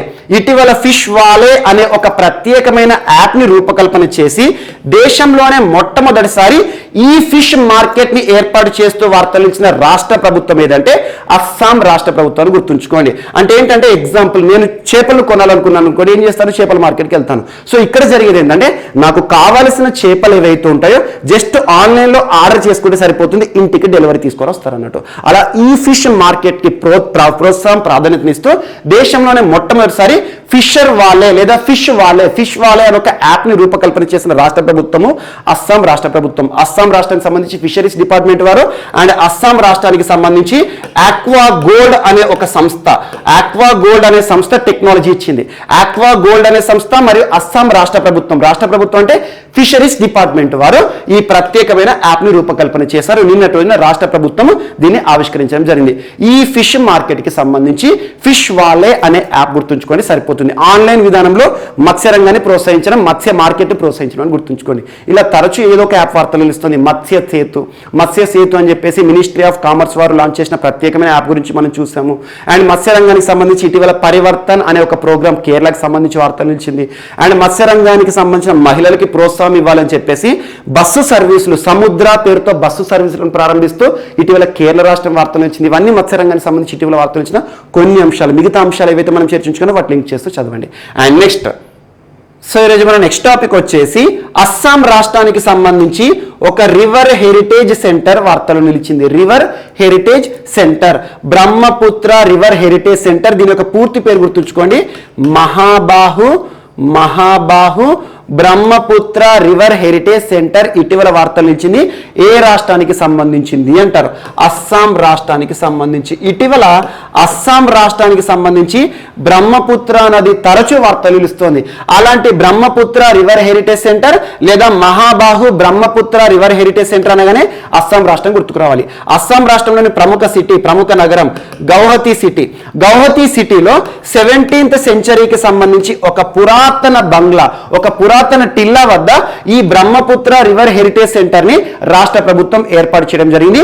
దానిని ఇటీవల భారత ఉపరాష్ట్రపతి వెంకయ్య నాయుడు గారు మరియు అస్సాం రాష్ట్ర ప్రస్తుత ముఖ్యమంత్రి హిమంత బిశ్వ శర్మ గారు ప్రారంభించడం జరిగింది. జస్ట్ ఇక్కడ గుర్తుంచుకోవాల్సిన అంశాలు ఏంటంటే Mahabahu Brahmaputra river heritage centre. ఏ రాష్ట్రం? అస్సాం రాష్ట్రం. ఏ సిటీ? గౌహతి సిటీ. గౌహతి సిటీలోని 17th సెంచరీకి సంబంధించి పురాతన బంగ్లా అన్నాను. ఆ పురాతన బంగ్లా పేరు కూడా గుర్తుంచుకోండి వీలైతే. అదేంటంటే బర్ఫుకానన్స్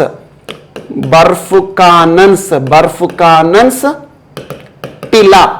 బర్ఫుకానన్స్ టిలా లేదా బర్ఫుకానన్స్ బంగ్లా అని గుర్తుంచుకోండి. టిలా అన్న బంగ్లా అన్న ఒకటే.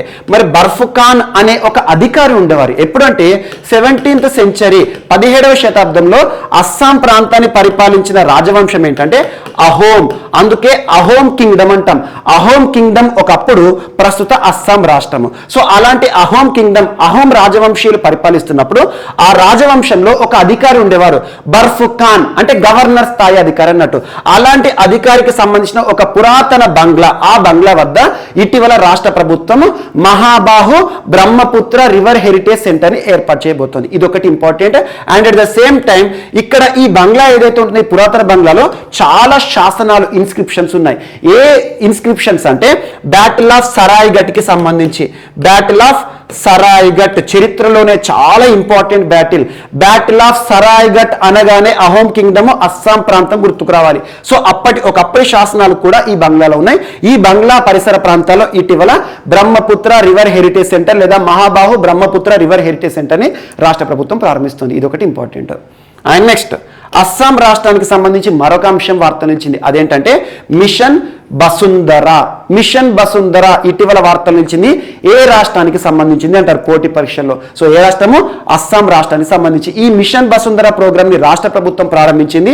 ఎవరి ఆధ్వర్యంలో ఏ శాఖలు చూసుకుంటున్నాయి అంటే రాష్ట్రంలో రెవెన్యూ డిపార్ట్మెంట్, రెవెన్యూ శాఖ ఉంటుంది కదా, రెవెన్యూ శాఖ మరియు స్టేట్ డిజాస్టర్ మేనేజ్మెంట్ అథారిటీ వారు సంయుక్తంగా రాష్ట్ర వ్యాప్తంగా ఒక సర్వే చేస్తున్నారు. సర్వే దేనికి సంబంధించి?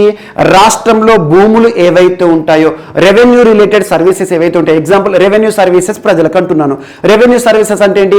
ఎగ్జాంపుల్ మనకు భూమికి సంబంధించి మనం హక్కుదారు అయితే మనకు పట్టా కానివ్వండి, పహాని కానివ్వండి రెవెన్యూ డిపార్ట్మెంట్ వారు ఇస్తారు.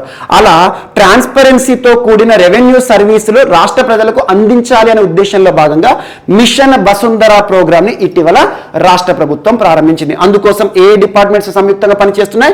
రెవెన్యూ డిపార్ట్మెంట్, రెవెన్యూ శాఖ మరియు స్టేట్ డిజాస్టర్ మేనేజ్మెంట్ అథారిటీ అని గుర్తుంచుకోండి. ఇటీవల అస్సాం రాష్ట్రం తరచూ వార్తలు నిలుస్తుంది. ఎగ్జాంపుల్ అస్సాం రాష్ట్రం అనగానే వన్యప్రాణి సంరక్షణ కేంద్రాలు చాలా వార్తలు ఇచ్చాయి. ఎగ్జాంపుల్ కాజీరంగా నేషనల్ పార్క్ ఇటీవల తరచూ వార్తలు నిలుస్తుంది. కాజీరంగా నేషనల్ పార్క్ దేశంలోనే మొట్టమొదటి నేషనల్ పార్క్. ఎందుకు? శాటిలైట్స్ ఫోన్స్ వాడుతున్నారు అక్కడ ఉండే ఫారెస్ట్ గార్డ్స్ ఎవరైతే ఉంటారో. ఫారెస్ట్ గార్డ్స్ శాటిలైట్స్ ఫోన్ అనగానే కాజీరంగా నేషనల్ పార్క్. అలాంటి కాజీరంగా నేషనల్ పార్క్ లో ఇటీవల ఫారెస్ట్ గార్డ్స్ కి అత్యున్నత అధికారాలు, ఫైర్ పవర్స్ ను కూడా ఇవ్వడం జరిగింది. ఫైర్ పవర్స్ అంటే ఏం లేదు, ఎవరైనా అనుమానితులు కానివ్వండి నేషనల్ పార్క్ చొరబడ్డారు అనుకోండి, వేటగాళ్ళు పోచర్స్ వచ్చారనుకోండి, వాటిని కాల్చి పారేయచ్చు అన్నట్టు అలాంటి అధికారాలు కాజీరంగా. ఇటీవల Kaziranga national park was inundated up to 80% due to recent floods అని ఒక అంశాన్ని చెప్పాను. అలా ఇటీవల అస్సాం రాష్ట్రంలో నూతన జాతీయ పార్క్ రైమోనా మరియు దెహింగ్ పట్కాయ్ అండ్ ఇటీవల రాజీవ్ గాంధీ గారి పేరు తొలగింపు సంబంధిత అంశంతో ఒరాంగ్ నేషనల్ పార్క్ వార్తలు నిలిచింది. వీటిని ప్రత్యేకంగా లింక్ చేసుకోండి. అండ్ ఇటీవల అస్సాం రాష్ట్ర ప్రభుత్వం పాపులేషన్ ఆర్మీని ఏర్పాటు చేసింది. జనాభా నియంత్రణ పైన ప్రత్యేక శ్రద్ధ చూస్తున్న రాష్ట్రం. సో అక్కడ 2 కిడ్ పాలసీ అని ఒక అంశాన్ని చెప్పాను. ఎట్ ద సేమ్ టైం ఇటీవల మహిళలకి సంబంధించి స్వనిర్భర్ నారి ఆత్మనిర్భర్ అస్సాం అద్భుతంగా అమలు జరుగుతుంది. ఓరుండాయ్ స్కీమ్ ఫర్ విమెన్ ఇలాంటి అంశాలు. అండ్ రాష్ట్రంలో యువతకి సంబంధించి నైపుణ్యాభివృద్ధి యూనివర్సిటీ కళాశాల అని ఒక అంశాన్ని చెప్పాను. రాష్ట్రంలోని మేళాలు, అంబుబాచి మేళా కానివ్వండి, బిహు ఉత్సవాలు కానివ్వండి, ఇటీవల జాగ్రఫికల్ ఇండికేషన్ ట్యాగ్ పొందుతూ వార్తలు ఇచ్చిన జుడిమా వైన్. ఇటీవలే అస్సాం రాష్ట్రానికి సంబంధించి ఒక GI ట్యాగ్ పొందిన వస్తువు బర్మిస్ గ్రేప్స్, ప్రత్యేకమైన గ్రేప్స్ ఎగుమతి సంబంధిత అంశాన్ని మనం చూసాము. ఇలాంటి అంశాలు ఏవైతే ఇటీవల కాలంలో వార్తలు ఇచ్చాయో వాటి ప్రత్యేకంగా లింక్ చేస్తూ చదవండి. ఖచ్చితంగా రానున్న పోటీ పరీక్షలో అస్సాం రాష్ట్రానికి సంబంధించి ఏదో ఒక అంశం అడుగుతారు. అండ్ నెక్స్ట్ ఈరోజు మరొక అంశం తిప్పతీగ వార్తలు నిలిచింది. తిప్పతీగ మన ప్రాంతంలో మన వాడుక భాషలో తిప్పతీగ అంటాం. తిప్పతీగను యాక్చువల్గా ఇంగ్లీష్లో ఏమని పిలుస్తామంటే గిలాయ్ లేదంటే మనము గుడుచు అనొచ్చు. గుడుచి మీరు పతంజలి షాప్ కానివ్వండి, ధన్వంతరి షాప్ కానీ వెళ్ళేసి గిలాయ్ అంటే ఒక బాక్స్ ఇస్తారు, అందులో మాత్రలు ఉంటాయి, తిప్పతీగ నుండి తయారు చేసిన మాత్రలు అన్నట్టు. అలాంటి గిలాయ్ సైంటిఫిక్ నేమ్ ఏంటంటే టీనోస్పోరా కార్డిఫోలియా. పేరు గుర్తుంచుకోండి. ఎప్పుడైనా ఏదైనా జంతువు కానీ ఒక మొక్క కానీ వార్తలు నిలిచింది అంటే దాని యొక్క సైంటిఫిక్ నేమ్ చదవాల్సిందే. టీనోస్పోరా కార్డిఫోలియా ఇటీవల వార్తలు నిలిచింది, అదేంటంటే గిలాయ్ అని గుర్తుంచుకోండి. వాడుక భాషలో తిప్పతీగ అంట మన చుట్టుపక్కల ప్రాంతాల్లో ఎప్పుడు కనబడతా ఉంటాయి. సో కొన్ని మొక్కలు ఏవైతే ఉంటాయి మన చుట్టూ కనబడతా ఉంటాయి, కానీ వాటి యొక్క మెడిసినల్ ప్రాపర్టీస్ మనకు తెలియకుండా మనం నెగ్లెక్ట్ చేస్తూ ఉంటాం, వాటిని తీసి పారేస్తూ ఉంటాం. సో అలా తిప్పతీగ. లాస్ట్ ఒక 2 వీక్స్ బ్యాక్ మీకు వితేనియా సోమ్నిఫెరా గురించి చెప్పాను. వితేనియా సోమ్నిఫెరా దీని యొక్క సైంటిఫిక్ నేమ్ మనకి ఇటీవల వార్తలు ఇచ్చిన అశ్వగంధ. ఇలాంటి సైంటిఫిక్ నేమ్స్ ప్రత్యేకంగా గుర్తుంచుకోండి. అశ్వగంధ కానివ్వండి, తిప్పతీగ లేదా గిలాయ్ కానివ్వండి, చాలా మెడిసినల్ ప్రాపర్టీస్ ఉంటాయి. సర్వరోగ నివారణ అంటే panacea that cures every problem అన్నట్టు. సో పెనేషియా అని చెప్పొచ్చు. షుగర్ పేషెంట్స్ దీన్ని తింటూ ఉంటారు, ఎందుకంటే షుగర్ నార్మల్కి వస్తుందని. అలాంటి గిలాయ్ ఈ మొక్క ఏదైతే ఉంటుందో దీనికి మినిస్ట్రీ ఆఫ్ ఆయుష్ వారు ఈరోజు ఆమోద ముద్ర వేశారు. దీని మెడిసినల్ ప్రాపర్టీస్ అద్భుతం, అమోఘం. ఫార్మకోపియా స్టాండర్డ్స్ అన్నింటినీ కూడా ఈ గిలాయ్ మొక్క సాటిస్ఫై చేసింది. అలాంటి గిలాయ్ మొక్కలను మెడిసినల్ పర్పస్ గా వాడుకోవచ్చు అని చెప్పేసి ఆమోద ముద్ర తెలిపింది ఈరోజు మినిస్ట్రీ ఆఫ్ ఆయుష్. ప్రస్తుతం ఎవరు కన్సర్న్ మినిస్టర్ గా ఉన్నారో సర్బానంద సోనోవాల్ గారు, ఒకప్పుడు అస్సాం రాష్ట్ర మాజీ ముఖ్యమంత్రి. సో తిప్పతీగను గుర్తుంచుకోండి. తిప్పతీగకు ఆమోద ముద్ర వేస్తూ కేంద్ర ప్రభుత్వం తీసుకున్న నిర్ణయం. మరి ఎందుకు ఈ కేంద్ర మంత్రిత్వ శాఖ ministry of health and family welfare చూసుకోవచ్చు కదా, కాకపోతే ఏంటంటే ఇది ఆయుర్వేదానికి సంబంధించింది కాబట్టి దీన్ని వీరు చూసుకున్నారు. ఇది ఒకటి ఇంపార్టెంట్. తిప్పతీగ గిలాయ్ అని గుర్తుంచుకోండి, సరిపోతుంది. మన ప్రాంతాల్లో కనిపిస్తే దీన్ని ప్రొటెక్ట్ చేయండి. అండ్ నెక్స్ట్ మాస్క్విరిక్స్ వార్తలు నిలిచింది. మాస్క్విరిక్స్ పేరు గుర్తుంచుకోండి, సరిపోతుంది. మాస్క్విరిక్స్ ఇటీవల వార్తలు నిలిచింది. దేనికి సంబంధించిన వ్యాక్సిన్ పేరు అంటారు? Malaria vaccine. మలేరియా ప్రపంచంలోనే మొట్టమొదటి మలేరియా వ్యాక్సిన్ పేరు మాస్క్విరిక్స్. ఏ సంస్థ తయారు చేసిందంటే బ్రిటిష్ సంస్థ, అంటే బ్రిటన్కి చెందిన ఒక ప్రముఖ సంస్థ, ఒక ఫార్మా సంస్థ. అదేంటంటే జేమ్స్ స్మిత్ క్లైన్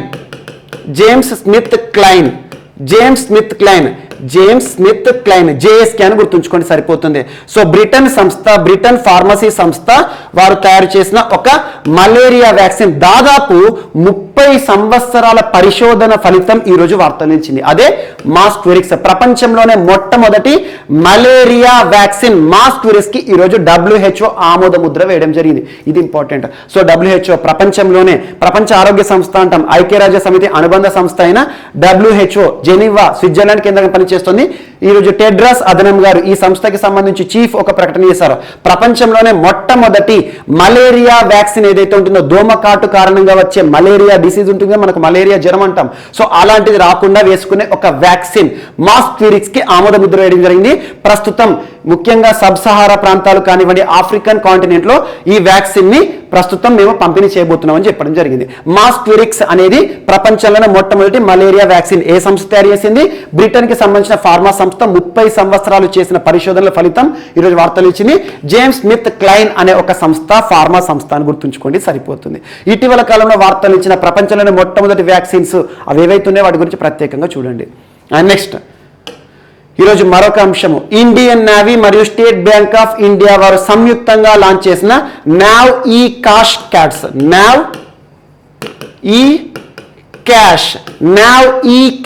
నావ్ అంటే ఇండియన్ నేవీకి సంబంధించి ఒక ప్రత్యేకమైన చిహ్నం ఈ కార్డు పైన ఉంది. మనం చూసే ఏటీఎం కార్డ్స్ ఉంటాయి కదా, ఏటీఎం కార్డే. ఆ ఏటీఎం కార్డు పైన రకరకాల ఇమేజెస్ ఉంటాయి చూడండి. ఇక్కడ ఉండే ఇమేజ్ INS విక్రమాదిత్య, ఇండియాలో ఎయిర్ క్రాఫ్ట్ క్యారియర్ అనే ఒక ప్రత్యేక యుద్ధ నౌక INS విక్రమాదిత్య ఇమేజ్. ఇది ఎగ్జామ్ లో అడుగుతారు. ఇటీవల నావ్ ఈ కాష్ SBI వారు తీసుకొచ్చిన ఒక కొత్త ఏటీఎం పైన, ఆ ఏటీఎం కార్డు పైన ఉండే ఒక షిప్ పేరు ఏంటి అంటారు? విక్రమాదిత్య. ఇండియాలోనే the largest Indian air craft carrier అంట దీన్ని. సో విక్రమాదిత్య. సో ఇటీవల ఇండియన్ నేవీ వారు అండ్ SBI వారు లాంచ్ చేసిన ఒక ప్రత్యేకమైన ఏటీఎం కార్డు.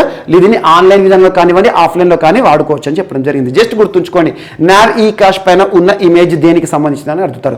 నావ్ అంటే నావీకి సంబంధించింది. అండ్ నెక్స్ట్ ఈరోజు మరొక అంశం, గుడ్ సమారిటన్స్ వార్తలు నిలిచింది. గుడ్ సమారిటన్స్ అనే ఒక ప్రత్యేక స్కీమ్ లేదా ప్రత్యేక ప్రోగ్రామ్ ని ministry of roadways and highways ఇటీవల తరచు వార్తలు నిలుస్తోంది. నితిన్ జైరామ్ గడ్కరీ గారు ప్రస్తుతం కన్సర్న్ మినిస్టర్ గా ఉన్నారు. నితిన్ జైరామ్ గడ్కరీ గారు ministry of roadways and highways అంటే కేంద్ర రహదారులు జాతీయ రహదారుల శాఖ మంత్రి.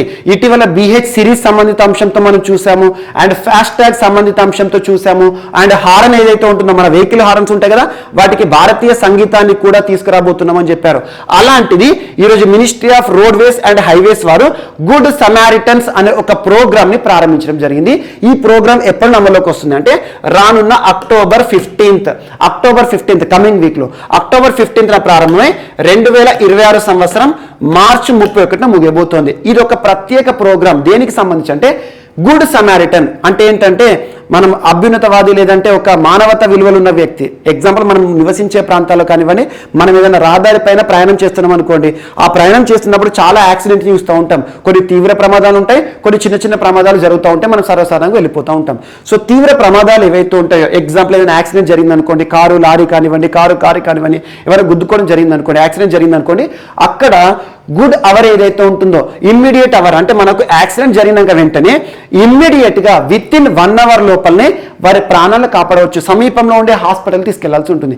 అలా ఎక్కడైనా మనం ప్రయాణించే కానివ్వండి, మనం నివసించే ప్రాంతాల్లో కానివ్వండి, ఏదైనా యాక్సిడెంట్ జరిగినప్పుడు ఆ యాక్సిడెంట్ లో ప్రాణాపాయంలో ఉన్న వారు ఎవరైతే ఉంటారో వారిని సమీపంలో ఉన్న హాస్పిటల్ తీసుకుపోయి ఇలాంటి ప్రత్యేక సేవ చేసిన వారు ఎవరైతే ఉంటారో వారిని గుడ్ సమారిటన్స్ అని పిలుస్తాం.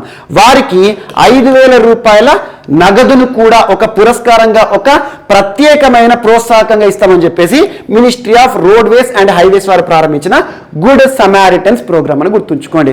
అండ్ దీనికి సంబంధించి ఎవరైతే రెగ్యులర్ గా ఇలాంటి సేవలు చేస్తారో వారిని గుర్తించి నేషనల్ లెవెల్లో కూడా అవార్డ్స్ ఇస్తారంట. 1,00,000 రూపాయల వరకు నగదు ప్రోత్సాహాన్ని కూడా ఇస్తారంట. జస్ట్ గుర్తుంచుకోండి, యాక్సిడెంట్ ప్రమాదాలకు సంబంధించి ఎవరైతే సేవలు చేస్తారో ఆ ప్రమాదంలో దెబ్బతిన్నవారు ప్రాణాపాయ స్థితిలో ఉన్నవారు ఎవరైతే ఉంటారో వారిని హాస్పిటల్ తీసుకుపోయి చేర్పిస్తాం కదా, వారి ప్రాణాలను కాపాడేందుకు గాను కేంద్ర ప్రభుత్వం ఇచ్చే ఒక ప్రత్యేకమైన పురస్కారం అని గుర్తుంచుకోండి, లేక ఒక ప్రత్యేకమైన నగదు ప్రోత్సాహాన్ని గుర్తుంచుకోండి సరిపోతుంది. ఎందుకంటే ప్రతి పౌరుని కూడా బాధ్యుని చేయాలి. యాక్సిడెంట్ ప్రమాదాల్లో చాలా మంది మరణిస్తున్నారు. అలా ఏదైతే ఉంటుందో విలువైన సమయంలో ఇమ్మీడియట్ గా షార్ట్ స్పాన్ లో హాస్పిటల్ తీసుకెళ్తే కొంతమంది అయినా ప్రాణాలతో బయటపడతారని చెప్పేసి ఈరోజు కేంద్ర ప్రభుత్వం ఈ ప్రోగ్రామ్ ని ప్రారంభించడం జరిగింది. గుడ్ సమారిటన్స్ ఏ మంత్రిత్వ శాఖ? కేంద్ర రహదారులు జాతీయ రహదారుల మంత్రిత్వ శాఖ. అండ్ నిన్నటి రోజున ఆంధ్రప్రదేశ్ రాష్ట్రానికి సంబంధించి రాష్ట్రీయ అంశాల్లో భాగంగా స్వేచ్ఛ అనే ఒక కార్యక్రమం వార్తలు నిలిచింది. స్వేచ్ఛ అనే కార్యక్రమం ఎవరికి సంబంధించిన అంటే రాష్ట్రంలో బాలికలకి సంబంధించిన కార్యక్రమం. రాష్ట్రంలో బాలికలకు సంబంధించి 7th స్టాండర్డ్ నుండి 12th స్టాండర్డ్ చదువుతున్న బాలికలు ఎవరైతే ఉంటారో రాష్ట్ర వ్యాప్తంగా ఉన్న బాలికలకు దాదాపు ప్రతి ఏటా కూడా ప్రతి నెల కూడా ఒక్కొక్క బాలికకు 10 శానిటరీ నాప్కిన్స్ ని డిస్ట్రిబ్యూట్ చేసే ఒక ప్రత్యేక కార్యక్రమం. ఎగ్జాంపుల్ స్కూల్లో చదువుతున్నారు అనుకోండి, ఆ స్కూల్ యాజమాన్యం ప్రభుత్వ పాఠశాల ఏదైతే ఉంటుందో ప్రభుత్వ పాఠశాలలో ఒక్కొక్క అమ్మాయి ఒక్కొక్క బాలికకి 10 సేఫ్టీ నాప్కిన్స్ శానిటరీ నాప్కిన్స్ ఇవ్వడం జరుగుతుంది ఆ మంత్ కి సంబంధించి. అలా ఎవ్రీ మంత్ అంటే సంవత్సరానికి 120 సేఫ్టీ నాప్కిన్స్ ని రాష్ట్ర ప్రభుత్వం ఇవ్వబోతోంది అన్నట్టు. ఇలాంటి ఒక కార్యక్రమం స్వేచ్ఛ. So free sanitary napkins distribution programme అని గుర్తుంచుకొని, ఎందుకంటే చాలా మంది కూడా పేదరిక సమస్యలతో ఈ ఋతు సమయం ఏదైతే ఉంటుందో మహిళకి సంబంధించి బాలికలకు సంబంధించి ఋతు సమయంలో డ్రాప్అవుట్స్ పెరుగుతున్నాయి, స్కూళ్ళకు ఆబ్సెంట్ అవుతున్నారు. అలాంటి పరిస్థితుల దృష్టిలో ఉంచుకొని ఋతు సమయంలో నెసెసరీగా భావించే నిత్యావసరాలుగా ఎసెన్షియల్ గా భావించే ఏవైతే ఉంటాయో శానిటరీ నాప్కిన్స్ డిస్ట్రిబ్యూట్ చేసే ప్రోగ్రామ్ కోసం రాష్ట్ర ప్రభుత్వం ఆల్మోస్ట్ ఒక 32 కోట్లు ప్రతి ఏటా కూడా ఖర్చు పెట్టబోతుంది. ఇది గుర్తుంచుకోండి. జస్ట్ స్వేచ్ఛ కార్యక్రమం దేనికి సంబంధించి అంటే సో బాలికలు ఎవరైతే ఉంటారో కళాశాల విద్యార్థులైనా స్కూల్ విద్యార్థులైనా కూడా వారికి సంబంధించి మంత్లీ 10 శానిటరీ నాప్కిన్స్ డిస్ట్రిబ్యూట్ చేసే ఒక ప్రత్యేక ప్రోగ్రామ్ పూర్తి ఉచితమైన కార్యక్రమాన్ని గుర్తుంచుకోండి. అండ్ ఇక్కడ ఇటీవల కాలంలో కొన్ని రాష్ట్రాలు వార్తలు ఇస్తున్నాయి. రాజస్థాన్ రాష్ట్ర ప్రభుత్వం ఉచిత నాప్కిన్ డిస్ట్రిబ్యూషన్, కొన్ని దేశాలు కూడా ప్రత్యేకంగా వార్తలు ఇచ్చాయి. ప్రపంచంలోనే మొట్టమొదటి ఏకైక దేశం స్కాట్లాండ్ దేశం వార్తను వచ్చింది. దేశంలో ఉన్న ప్రతి మహిళకి కూడా, బాలికలైనా మహిళకైనా కూడా, ప్రతి వ్యక్తికి ఇర్రెస్పెక్టివ్ ఆఫ్ ఎనీ కండిషన్, ప్రతి వ్యక్తికి కూడా నెల నెల ఉచిత శానిటరీ నాప్కిన్స్ కానివ్వండి, సేఫ్టీ ట్యాంపోన్స్ కానివ్వండి డిస్ట్రిబ్యూట్ చేస్తున్న ఏకైక దేశం స్కాట్లాండ్ ప్రత్యేకంగా చూసాము. అండ్ ఇటీవల ట్యాంపోన్ ట్యాక్స్ రద్దు చేస్తూ బ్రిటన్ ప్రభుత్వం తీసుకునే నిర్ణయం వార్తలు. ట్యాంపోన్ ట్యాక్స్ అంటే వీటిపైన వేసే ట్యాక్స్ ఏదైతే ఉంటుందో, చాలా ప్రాంతాల్లో వీటిపైన కూడా ట్యాక్సెస్ ఉంటాయి. సో అలా మహిళకు నిత్యావసరమైన వీటిపైన ట్యాక్స్ అనేది ట్యాంపోన్ ట్యాక్స్ గా అమల్లో ఉంది, కొన్నేళ్ల నుండి ఉంది ఎక్కడ బ్రిటన్లో. అలాంటిది బ్రిటన్ ప్రభుత్వం ట్యాంపోన్ ట్యాక్స్, మహిళకి సంబంధించిన సేఫ్టీ నాప్కిన్స్ పైన, ట్యాంపోన్స్ పైన వేసే పన్నును నిషేధిస్తూ, తీసేస్తూ వార్తలు ఇచ్చారు. అండ్ భారతదేశంలో కూడా ఇలాంటి పన్నుకు సంబంధించి జిఎస్టీ అనేది సేఫ్టీ నాప్కిన్స్ పైన, మహిళకు సంబంధించిన శానిటరీ ప్యాడ్స్ పైన వేస్తున్నారని చెప్పేసి ఒక సంచలనమైన కేసు మనకు జర్మినా ఇస్రార్ ఖాన్ ఒక కేసు ఉంటుంది, మీరు పాలిటీలో నేర్చుకొని ఉంటారు. సో జర్మినా ఇస్రార్ ఖాన్ కేసు దేనికి సంబంధించి అంటే సేఫ్టీ నాప్కిన్స్ సంబంధించి. వీటన్నిటిని లింక్ చేస్తూ చదవండి, సులభంగా ఉంటుంది. And next persons in news. So ఈరోజు మన నెక్స్ట్ టాపిక్ వచ్చేసి వార్తల్లో వ్యక్తులు. ఈరోజు వార్తలు నిలిచిన ఫస్ట్ పర్సన్స్ 2021 సంవత్సరానికి సంబంధించి రసాయన శాస్త్రం, కెమిస్ట్రీ ఫీల్డ్లో నోబెల్ పురస్కార గ్రహీతలుగా వార్తలు నిలిచిన ఇద్దరు వ్యక్తులు. ఈ ఇద్దరు పర్సన్స్ పేర్లు గుర్తుంచుకోండి, ఏ దేశానికి చెందినవారో, వారి పరిశోధన దేనిపైన ఇప్పుడు చూద్దాం. సో ఈ ఇద్దరు పర్సన్స్ 2021 సంవత్సరానికి సంబంధించి రసాయన శాస్త్రంలో నోబెల్ పురస్కార గ్రహీతలు ఎవరు అంటే ఈ ఇద్దరు. ఫస్ట్ పర్సన్ వచ్చేసి బెంజమిన్ లిస్ట్. బెంజమిన్ లిస్ట్ ఏ దేశానికి చెందిన వారు అంటారు? జర్మనీ దేశం. జర్మనీ దేశానికి చెందిన బెంజమిన్ లిస్ట్. సెకండ్ పర్సన్ వచ్చేసి డేవిడ్ మెక్మిల్లన్. డేవిడ్ మెక్మిల్లన్ గారు ఏ దేశానికి చెందినవారు అంటే యుఎస్ఏకి చెందిన, అమెరికాకు చెందిన డేవిడ్ మెక్మిల్లన్. ఈ ఇద్దరు శాస్త్రవేత్తలు ఏ ఫీల్డ్ అంటున్నాను? కెమిస్ట్రీ ఫీల్డ్, రసాయన శాస్త్రంలో 2021 సంవత్సరానికి సంబంధించి నోబెల్ పురస్కార గ్రహీతలుగా వార్తలు నిలిచారు. వీరి యొక్క పరిశోధన దేనిపైన అంటారు పోటీ పరీక్షలో? ఆ పరిశోధన ఏంటంటే అసిమెట్రిక్ ఆర్గానో క్యాటలైసిస్. ఈ పరిశోధన పేరు గుర్తుంచుకోండి, అసిమెట్రిక్ ఆర్గానో క్యాటలైసిస్ అనే ఒక పరిశోధనకు గాను 2021 సంవత్సరానికి సంబంధించి బెంజమిన్ లిస్ట్ జర్మనీ మరియు డేవిడ్ మెక్మిల్లన్ యుఎస్ఏకి సంబంధించిన ఈ శాస్త్రవేత్తలు ఇద్దరిని కూడా రాయల్ స్వీడిష్ అకాడమీ కెమిస్ట్రీ ఫీల్డ్లో 2021 సంవత్సరానికి సంబంధించి నోబెల్ పురస్కార గ్రహీతలుగా ఎంపిక చేయడం జరిగింది. ఇక్కడ గుర్తుంచుకోవాల్సిన అంశాలు ఏంటంటే ఇద్దరు పర్సన్స్ పేర్లు, ఇద్దరు పర్సన్స్ ఏ దేశానికి చెందినవారో, వారికి సంబంధించిన పరిశోధన ఏంటి, అసిమెట్రిక్ ఆర్గానో క్యాటలైసిస్ ఏ ఫీల్డ్ కి సంబంధించి? రసాయన శాస్త్రానికి సంబంధించి, కెమిస్ట్రీ ఫీల్డ్ అని గుర్తుంచుకోండి. అండ్ ఇక్కడ ఈ రాయల్ స్వీడిష్ అకాడమీ అంటే ఏంటంటే, సో కెమిస్ట్రీ ఫీల్డ్ కి సంబంధించి నోబెల్ పురస్కార గ్రహీతలను ఎంపిక చేసే బాధ్యత ఎవరిదంటే వీరిదన్నట్టు. సో అలా ఒక్కొక్క ఫీల్డ్ కి సంబంధించి నోబెల్ పురస్కార గ్రహీతలను ఎంపిక చేయడం ఒక్కొక్క సంస్థ చూసుకుంటుంది. ఎగ్జాంపుల్, మనం ఇప్పటి వరకు ఫిజియాలజీ ఆర్ మెడిసిన్, వైద్య శాస్త్రంలో నోబెల్ పురస్కార గ్రహీతల గురించి చూసాము. ఫస్ట్ డే చర్చించాను అక్టోబర్ 4th కి సంబంధించి. వారిని ఎవరు ఎంపిక చేశారు? కెరోలినా మెడికల్ ఇన్స్టిట్యూట్, ఆ సంస్థ. అలా కెమిస్ట్రీ ఫీల్డ్ కి సంబంధించి రాయల్ స్వీడిష్ అకాడమీ ఈ పురస్కార గ్రహీతలను కెమిస్ట్రీ ఫీల్డ్ కి సంబంధించి ఎంపిక చేయడం జరిగింది. వారి యొక్క పరిశోధన గుర్తుంచుకోండి. ఇప్పటి వరకు వైద్య శాస్త్రంలో నోబెల్ పురస్కార గ్రహీతలు, అండ్ నిన్నటి క్లాస్లోనేమో ఫిజిక్స్ నోబెల్ పురస్కార గ్రహీతలు, ఈ రోజు క్లాస్లోనేమో రసాయన శాస్త్ర నోబెల్ పురస్కార గ్రహీతలు, అండ్ ఈ రోజు ఈవినింగ్ లిటరేచర్, సాహిత్య రంగానికి సంబంధించి నోబెల్ పురస్కార గ్రహీతగా ఎవరు వార్తలు ఇస్తారో మనం రేపటి క్లాస్లో చూద్దాం. సో నోబెల్ పురస్కారాలకు సంబంధించి కెమిస్ట్రీ ఫీల్డ్లో ఇద్దరు పర్సన్స్ గుర్తుంచుకోండి, వారి యొక్క పరిశోధన గుర్తుంచుకోండి. That's enough. అండ్ నెక్స్ట్ ఈరోజు మరొక వ్యక్తి, యాక్చువల్గా శక్తి సిన్హా, తన పేరు వచ్చేసి శక్తి సిన్హా, రిటైర్డ్ ఐఏఎస్ అధికారి. సో సీనియర్ ఐఏఎస్ అధికారి, 1979 క్యాడర్ ఐఏఎస్ అధికారి, ఒక బ్యూరోక్రాట్. సో తనకి సంబంధించి ఇంపార్టెంట్ పాయింట్ ఏం గుర్తుంచుకోవాలంటే, దివంగత భారత మాజీ ప్రధాని అటల్ బిహారీ వాజ్పేయి గారు, గొప్ప ప్రధాని అటల్ బిహారీ వాజ్పేయి గారి కాలంలో వాజ్పేయి గారికి, మాజీ ప్రధాని ఎవరైతే ఉన్నారో వాజ్పేయి గారికి పర్సనల్ సెక్రటరీ, ప్రైవేట్ పర్సనల్ సెక్రటరీగా విధులు నిర్వర్తించిన వ్యక్తి. అండ్ వాజ్పేయి గారికి అత్యంత సన్నిహితుడు, అత్యంత ప్రియమైన వ్యక్తి అని తనకు పేరుంది. ఎవరికి? శక్తి సిన్హా గారికి. సో శక్తి సిన్హా గారు వాజ్పేయి గారి పైన ఒక పుస్తకాన్ని కూడా రాశారు. ఆ పుస్తకం పేరు కూడా గుర్తుంచుకోండి, చాలా important. Vajpayee the years that changed India. So ఆటోమేటిక్గా చూడండి, ఈచ్ అండ్ ఎవ్రీ వర్డ్ అర్థం చేసుకోండి. వాజ్పేయి గారు భారత ప్రధానిగా ఉన్నప్పుడు భారతదేశంలో ఎలాంటి మార్పులు జరిగాయి, ఎలాంటి సంస్కరణలు వచ్చాయి. సో అలా వాజ్పేయి గారి ప్రభుత్వ విధానానికి సంబంధించిన అంశాలు ఇతివృత్తంగా చేసుకొని రాయబడ్డ పుస్తకము Vajpayee. The years that changed India అనే పుస్తకం యొక్క రచయిత ఇతనే. సో శక్తి సిన్హా గారు. సో ఇటీవల అనారోగ్య సమస్యల కారణంగా తుది శ్వాస విడుస్తూ వార్తలు ఇచ్చారు. అండ్ శక్తి సిన్హా గారికి సంబంధించి కొన్ని పాయింట్లు గుర్తుంచుకోండి. అదేంటంటే Nehru memorial museum and library. Nehru memorial museum and library అనే ఒక సంస్థ ఉంటుంది, ఒక మ్యూజియం.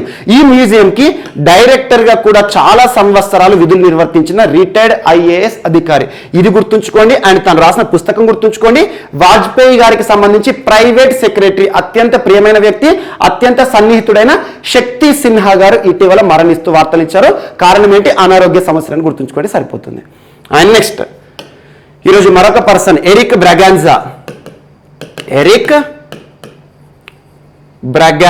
పేరు గుర్తుంచుకోండి. ఎరిక్ బ్రాగాన్జా గారు ఒక సంస్థకి నూతన అధ్యక్షులుగా వార్తలు ఇచ్చారు. ఆ సంస్థ పేరు గుర్తుంచుకోండి, consumers electronics and appliances manufacturing association, CEAMA.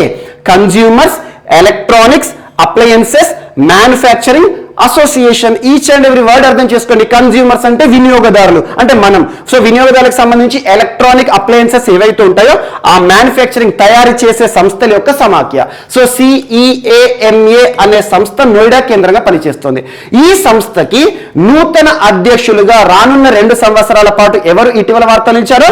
Eric బ్రాగాన్జా అని గుర్తుంచుకోండి. ఎరిక్ బ్రాగాన్జా. ఇతను కమల్ నంది గారి స్థానంలో రావడం జరిగింది. ఆ పర్సన్ అవసరం లేదు, జస్ట్ గుర్తుంచుకోండి. ఎరిక్ బ్రాగాన్జా టు ద పాయింట్ అడిగే అవకాశం ఉంది ఎగ్జామినేషన్ లో. CEAMAకి నూతన అధ్యక్షులు, నూతన హెడ్, నూతన ప్రెసిడెంట్ అని గుర్తుంచుకోండి, సరిపోతుంది. ఈ సంస్థ నోయిడా కేంద్రంగా పనిచేస్తుంది. And next Birmingham 2022 Commonwealth games వార్తలు నిలిచాయి. బర్మింగ్హామ్ 2022 అంటే 2022 సంవత్సరంలో బర్మింగ్హామ్ వేదికగా ప్రారంభం కానున్న కామన్వెల్త్ గేమ్స్ ఈ రోజు వార్తలు నిలిచాయి. దేనికి సంబంధించి అంటే ఈ కామన్వెల్త్ గేమ్స్ లో మన హాకీ జట్లు పార్టిసిపేట్ చేయడం లేదని చెప్పేసి అధికారిక ప్రకటనను ఈరోజు హాకీ ఇండియా చేయడం జరిగింది. హాకీ ఇండియా అంటే హాకీ సమాఖ్య. భారతదేశంలో ఒక్కొక్క క్రీడకి సంబంధించి ఒక్కొక్క నిర్వహణ నియంత్రణ సంస్థ ఉంటుంది. ఎగ్జాంపుల్ క్రికెట్ అనగానే BCCI ఉంటుంది, హాకీ అనగానే హాకీ ఇండియా అనే ఒక సంస్థ ఉంటుంది. హాకీ ఇండియా ఈరోజు అధికారిక ప్రకటన ఏం చేసింది అంటే 2022 సంవత్సరంలో బర్మింగ్హామ్ ఎక్కడ ఉంది? UK, మనకి ఇంగ్లాండ్ ఉంటుంది. సో బర్మింగ్హామ్ వేదికగా ప్రారంభం కానుండా కామన్వెల్త్ గేమ్స్ ఏవైతే ఉంటాయో 22వ కామన్వెల్త్ గేమ్స్ ఏవైతే ఉంటాయో అందులో భారత హాకీ జట్టు పార్టిసిపేట్ చేయడం లేదని చెప్తూ అధికారిక ప్రకటన చేసింది. ఎందుకు ఇదంటే కొన్ని పరిణామాలు ఇటీవల చూడడం జరిగింది. అదేంటంటే ఇటీవల ఇంగ్లాండ్ ప్రభుత్వం చేసిన ఒక ప్రకటన, భారతదేశానికి సంబంధించి COVID-19 వ్యాక్సినేషన్ సర్టిఫికెట్ ఏదైతే ఉంటుందో, COVID-19 వ్యాక్సినేషన్ సర్టిఫికెట్ అంటే ఏంటి? ఎగ్జాంపుల్ మనం ఉన్నాము, COVID-19 vaccine first dose, second dose తీసుకున్న తర్వాత ఒక సర్టిఫికేట్ అనేది వస్తుంది, ఆన్లైన్ తీసుకోవచ్చు. అలాంటి సర్టిఫికేట్ ఏదైతే ఉంటుందో మన భారతదేశంలో కోవాక్సిన్ కానీ కోవిషీల్డ్ కానివ్వండి, ఏ వ్యాక్సిన్ తీసుకున్నాము, మనకు డబుల్ డోస్ అయిందని చెప్పే ఒక ధృవీకరణ పత్రం, అలాంటి దాన్ని మేము ఆమోదించమని ఎవరు చెప్పారు? ఇంగ్లాండ్ ప్రభుత్వం చెప్పింది. భారతదేశానికి సంబంధించి COVID-19 వ్యాక్సినేషన్ సర్టిఫికేట్ కి మా దగ్గర గుర్తింపు లేదని చెప్పేసి ఒక వివాదానికి తెరలేపింది బ్రిటన్ ప్రభుత్వం లేదా ఇంగ్లాండ్ ప్రభుత్వం. సో ఆ వివాదంతో ఇంకోటి ఏం చేశారంటే ఇటీవల COVID-19 నియంత్రణ విషయంలో, ఐసోలేషన్ కి సంబంధించి నిబంధనల విషయంలో బ్రిటన్ కి సంబంధించి లేదా ఇంగ్లాండ్ కి సంబంధించిన జట్టు రానున్న టోర్నమెంట్ మన భువనేశ్వర్ వేదికగా ప్రారంభం కానున్న జూనియర్ హాకీ టోర్నమెంట్ ఏదైతే ఉంటుందో జూనియర్ హాకీ టోర్నమెంట్ నుండి వైదొలుగుతున్నట్టుగా జస్ట్ 2-3 డేస్ బ్యాక్ ప్రకటన చేసింది. ఆ ప్రకటన తర్వాత మన హాకీ ఇండియా జట్టు వారు ఏం చేశారంటే భారత హాకీ జట్లు కూడా రానున్న కామన్వెల్త్ గేమ్స్ లో పార్టిసిపేట్ చేయడం లేదు అని చెప్పేసి అధికారిక ప్రకటన ఈ రోజు చేశారు. జస్ట్ గుర్తుంచుకోండి, బర్మింగ్హామ్ 2022 కామన్వెల్త్ గేమ్స్. కామన్వెల్త్ ఇక్కడ ఇది కీవర్డ్. కామన్వెల్త్ దేశాలని వేటి పిలుస్తాము? ఒకప్పుడు బ్రిటిష్ వారు ప్రపంచంలో చాలా దేశాలు పరిపాలించారు, ఇంక్లూడింగ్ ఇండియాను కూడా దాదాపు 200 సంవత్సరాలు బ్రిటిష్ వారు పరిపాలించడం జరిగింది. అలాంటిది బ్రిటిష్ వారు ఒకప్పుడు పరిపాలించిన ప్రాంతాలను కాలనీలు అంటాం, కాలనీస్ అంటాం. అలా బ్రిటిష్ వారు పరిపాలించిన ప్రాంతాలు ఏవైతే ఏ దేశాలు అయితే ఉన్నాయో ఆ దేశాల మధ్య జరిగే టోర్నమెంట్ ను కామన్వెల్త్ గేమ్స్ అంటారు. కామన్వెల్త్ గేమ్స్ అంటే ఒకప్పుడు బ్రిటిష్ వారు పరిపాలించిన ప్రాంతాల మధ్య జరిగే గేమ్స్ కామన్వెల్త్ గేమ్స్. ఈ దేశాలు ఏవైతే ఉంటే అక్కడ రాయబారి అని ఒక వ్యక్తి ఉంటారు కదా, రెండు దేశాల మధ్య సత్సంబంధాల కోసం రెండు దేశాల మధ్య ఒప్పందాలు పర్యవేక్షణ చేసే ఒక అధికారి, రాయబారుల నియామకం వీటిలో తరచు మనం చూస్తున్నాం. రాయబారులను కామన్వెల్త్ దేశాలు ఏ పేరుతో పిలుస్తామంటే హై కమిషనర్ పేరుతో పిలవడం జరుగుతుంది. ఇది ఒకటి ఇంపార్టెంట్. సో అలా కామన్వెల్త్ వచ్చింది కాబట్టి ఇక్కడ సందర్భానుసారంగా చెప్పడం జరిగింది. బర్మింగ్హామ్ 2022 కామన్వెల్త్ గేమ్స్ నుండి భారత హాకీ జట్లు వైదొలుగుతున్నాయి, పార్టిసిపేట్ చేయడం లేదు కోవిడ్-19 నిబంధనల కారణంగా అని చెప్తూ హాకీ ఇండియా చేసిన అధికారిక ప్రకటన వార్తలో నిలిచింది. అండ్ నెక్స్ట్ ఈరోజు మ్యాగ్నస్ కార్ల్సన్ వార్తలు నిలిచాడు. మ్యాగ్నస్ కార్ల్సన్ అనగానే ఏ క్రీడ గుర్తుకు రావాలి? చెస్. ప్రపంచ చెస్ దిగ్గజం మ్యాగ్నస్ కార్ల్సన్ ఏ దేశానికి చెందినవారు? నార్వేజియన్, నార్వే దేశానికి చెందినవారు. పొడుగ్గా ఉంటుంది దేశం అది. సో నార్వే దేశానికి చెందిన మ్యాగ్నస్ కార్ల్సన్ ఈరోజు ఛాంపియన్ గా వార్తలు నిలిచారు. ఏ ఛాంపియన్, ఏ టోర్నమెంట్ అంటే ఇక్కడ టోర్నమెంట్ పేరు గుర్తుంచుకోండి, melt water champions chess tour. Melt water champions chess tour 2021. యాక్చువల్గా ఈ ఛాంపియన్స్ టూర్ ఎప్పుడు ప్రారంభమైందంటే, ఈ టోర్నమెంట్ ఎప్పుడు ప్రారంభమైందంటే గడిచిన సంవత్సరం 2020 సంవత్సరం నవంబర్ మాసంలో ఆన్లైన్ వేదికగా ప్రారంభమైన టోర్నమెంట్. ఇది ఒక ఆన్లైన్ టోర్నీ. సో నవంబర్ మాసంలో ప్రారంభమైంది. ఇటీవల లాస్ట్ 2 days బ్యాక్ ముగియడం జరిగింది. అంటే అక్టోబర్ 2021 రోజున ముగిసింది. అంటే ఆల్మోస్ట్ ఒక 10 months జరిగిన 10 months స్పాన్ లో నిర్వహించబడిన ఒక టోర్నమెంట్ పేరేంటి? Meltwater champions chess tour. ఏ దేశం ఆతిథ్యం ఇచ్చింది ఈ ఆన్లైన్ వేడుక కంటే? ప్యారిస్ లేదా ఫ్రాన్స్ అని గుర్తుంచుకోండి. ఫ్రాన్స్ దేశం ప్యారిస్ కేంద్రంగా ప్రారంభమైన ఈ ఆన్లైన్ చెస్ టోర్నమెంట్ లో విజేతగా నార్వే దేశానికి చెందిన మ్యాగ్నస్ కార్ల్సన్ గారు వార్తలు ఇచ్చారు. అండ్ ఇక్కడ గుర్తుంచుకోండి, ఈ టోర్నమెంట్ కి ఫిడేకి సంబంధం లేదు. ఫిడే అంటే ఏంటి? అంతర్జాతీయ చెస్ సమాఖ్య.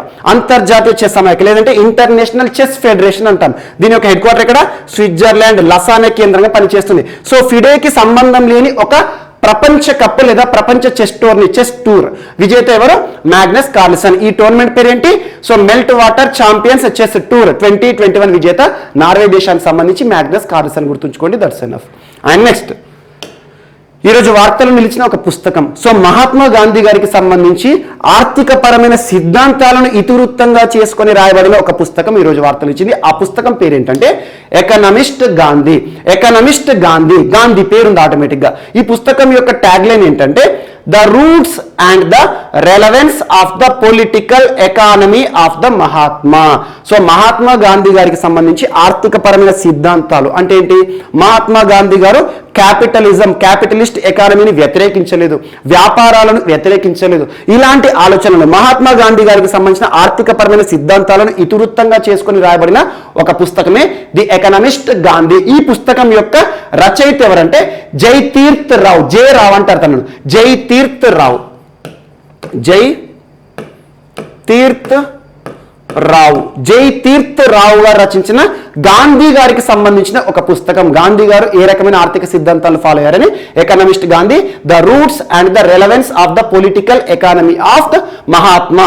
సో ఈ పుస్తకానికి ఫార్వర్డ్ అంటే ముందు మాట అంటారు కదా, రాసిన పర్సన్ రాజ్మోహన్ గాంధీ గారు అని గుర్తుంచుకోండి. పెంగ్విన్ పబ్లికేషన్స్ వారు ఈ పుస్తకాన్ని లాంచ్ చేయడం జరిగింది. ఇతను జై తీర్థ్ రావు. సో మహాత్మా గాంధీ గారికి సంబంధించిన ఒక పుస్తకం. సో ఇవి ఈరోజు వార్తలు నిలిచిన అంశాలు. మిస్లేనియస్ అంశాలు ఏమైనా మిగిలిపోతే మాత్రం రేపటి క్లాస్లో యాడ్ చేసుకుని నేర్చుకుందాం. రేపు కలుద్దాం. Thank you.